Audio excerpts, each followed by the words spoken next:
ये तस्वीरें उसी विमान की है जो अभी इस दुनिया में नहीं है। एयर इंडिया का ड्रीम लाइनर, जो दुनिया के आधुनिक और सुरक्षित विमानों में से एक माना जाता है, लेकिन इसके क्रैश होने से दुनिया के कई मुल्क टेंशन में हैं, क्योंकि बोइंग 7878 ड्रीम लाइनर जैसे आधुनिक और सुरक्षित माने जाने वाले विमान का महज 1 मिनट में क्रैश हो जाना पूरी एविएशन इंडस्ट्री के लिए झटका बन गया है।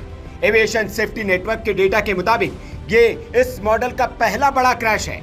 लेकिन ऐसा क्या हुआ, यह सवाल अभी बना हुआ है। इसकी जांच के लिए अमेरिका और ब्रिटेन से भी जांच दल आने वाला है। यह विमान कितना ताकतवर है, इसे समझने के लिए आप बीजेपी सांसद और पायलट राजीव प्रताप रूडी को सुन सकते हैं। ये विमान 787 ड्रीम लाइनर है, जो अपने आप में बहुत ही ताकतवर विमान माना जाता है और जिसकी क्षमता एक बार उड़ान भरने के बाद 12 से 14 घंटा तक आसानी से उड़ान भर सकता है। और ये उड़ान अहमदाबाद से लंदन के लिए था, तो स्वाभाविक तौर से कम 80 से 90 टन ईंधन इस विमान में जरूर होगा। अब सवाल ये कि ये विमान इतना अत्याधुनिक था तो फिर उड़ान के चंद मिनटों में ही कैसे क्रैश हो गया।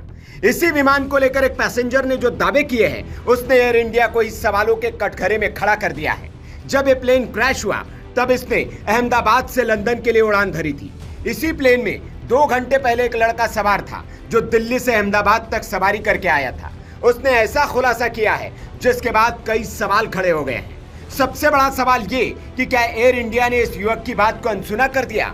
अगर इस युवक की बात सुनी जाती तो क्या इतने सारे पैसेंजर की जान बच सकती थी। यह सवाल इसलिए क्योंकि इस लड़के ने इसी फ्लाइट को लेकर ऐसा खुलासा किया है जिसने एयर इंडिया को सवालों के घेरे में खड़ा कर दिया है।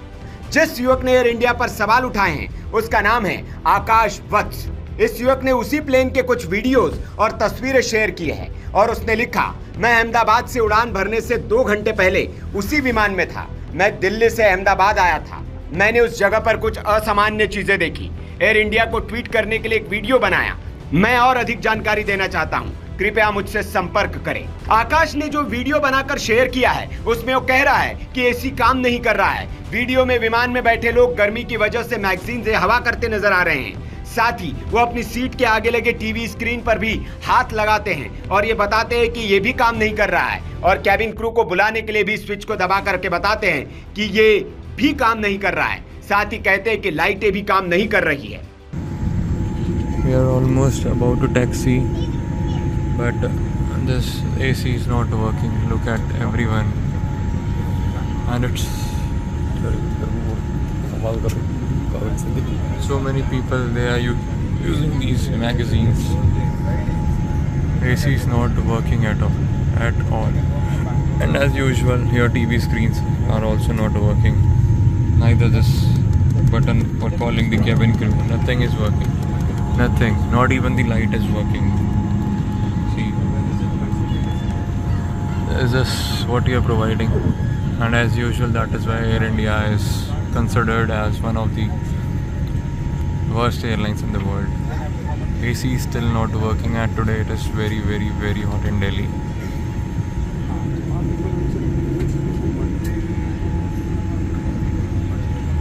See,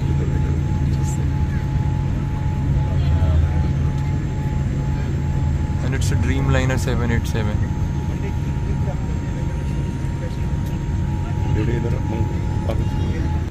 See, I'm sweating like hell. And we are here for the last 15 minutes, nothing happening. Remote isn't working, nothing is working. I don't know why हालांकि जब न्यूज चैनल ने आकाश से बात की तो उन्होंने कहा कि मैंने ये वीडियो सिर्फ एयर इंडिया के एक हैंडल पर पोस्ट करने के लिए बनाया था। उन्होंने कहा कि एयर इंडिया में हमेशा से इशू देखने को मिलता है और हर बार मैं एयर इंडिया को पोस्ट करता हूं, हर बार वो सॉरी बोल देते हैं। एयर इंडिया को अपनी कमियों पर काम करना चाहिए।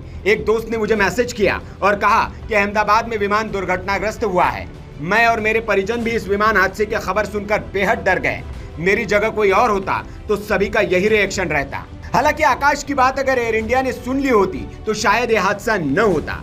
हालांकि टाटा सन्स के चेयरमैन एन चंद्रशेखरन ने जान गंवाने वाले प्रत्येक परिवार को 1 करोड़ रुपए देने का ऐलान कर दिया है। लेकिन सवाल यही है कि क्या एयर इंडिया को अपने फ्लाइट्स की गुणवत्ता पर काम करना चाहिए। वीके न्यूज, राष्ट्र के नाम।